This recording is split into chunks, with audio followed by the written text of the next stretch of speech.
Welcome to this short explanation for a Dueling Historians short answer question on Atlantic trade.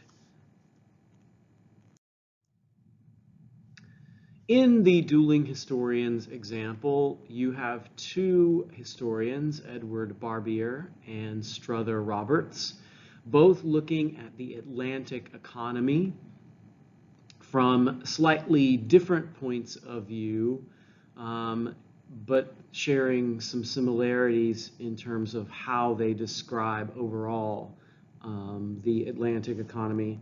Roberts is the thicker passage, so it's probably the one that students will struggle with the most because it's a little bit more dense and detailed. But let's see what we can make of it. So yeah, you could say a similarity is they both deal with Atlantic trade. That's very easy, very superficial, and probably not going to get you a point from a grader, since that's just a given based on the nature of the short answer question. Instead, it's probably smarter to write about how both explain the profitability of the Atlantic trade, that they both discuss that money is made. Barbier, for example, notes that the volume of this trade expands between 1500 to 1860, says that it is an engine of global economic growth, calls it remarkable, says that it doubles, so pretty positive assessment of how much money is made there. Roberts notes towards the end that this is a trade which has optimized productivity. So despite the fact that it's not equal all the way through and not everybody benefits exactly the same way, the whole engine of the trade is fairly productive. So in a way, Roberts agrees with Barbier. This is a very productive system of trade. Although both of the historians agree that the trade is productive and successful overall, they differ in their approach to examining it.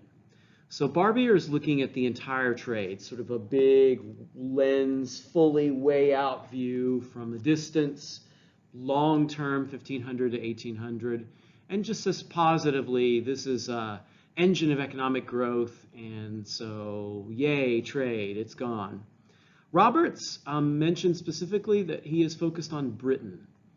So gives examples of each of the partners in this trade and explains that they're not balanced. Some people in this trade export more than they import. Others import more than they export. But the trade is not just a series of two-way exchanges between each of the partners.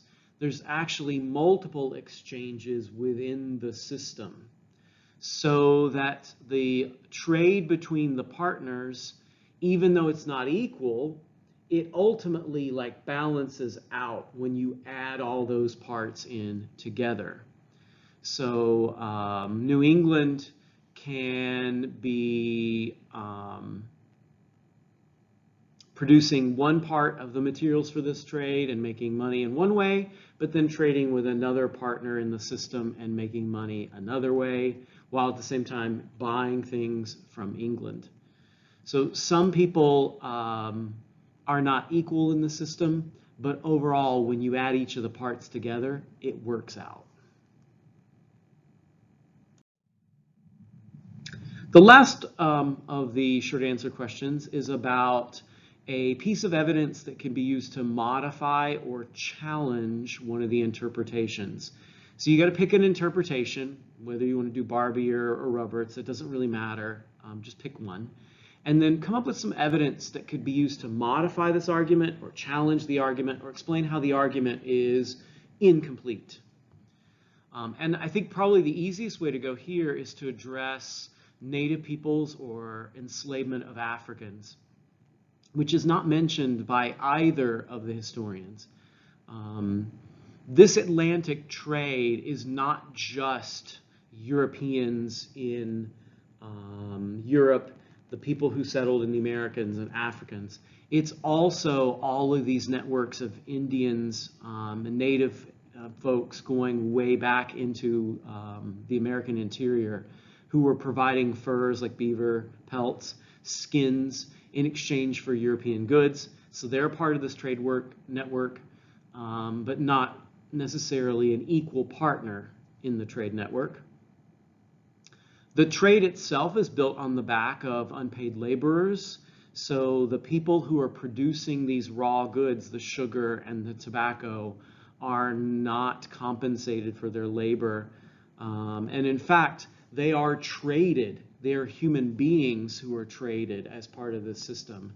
So the race-based slavery that develops for utilizing African labor is a part of this trade system, but not mentioned by either historian. And this may be profitable, certainly profitable if you are European or American, but it does not necessarily mean it's profitable for all equally. And that exploitation of native folks, Africans, makes this system generate a lot of money for wealthier people. Also, you could take the historians in a different direction by mentioning that neither of them try to talk about the regulation of this trade. This is not a system that is just doing its own thing whenever it wants to, even though that happens. But mercantilist ideology and the Navigation Acts in the English sphere of this trade is an attempt to regulate it, tax it, make sure that it is profitable for the English. We know that the British couldn't police the trade effectively, salutary neglect, the colonists do smuggle, but neither historian really addresses the political regulatory side of this trading network either. And that could be added to modify their arguments.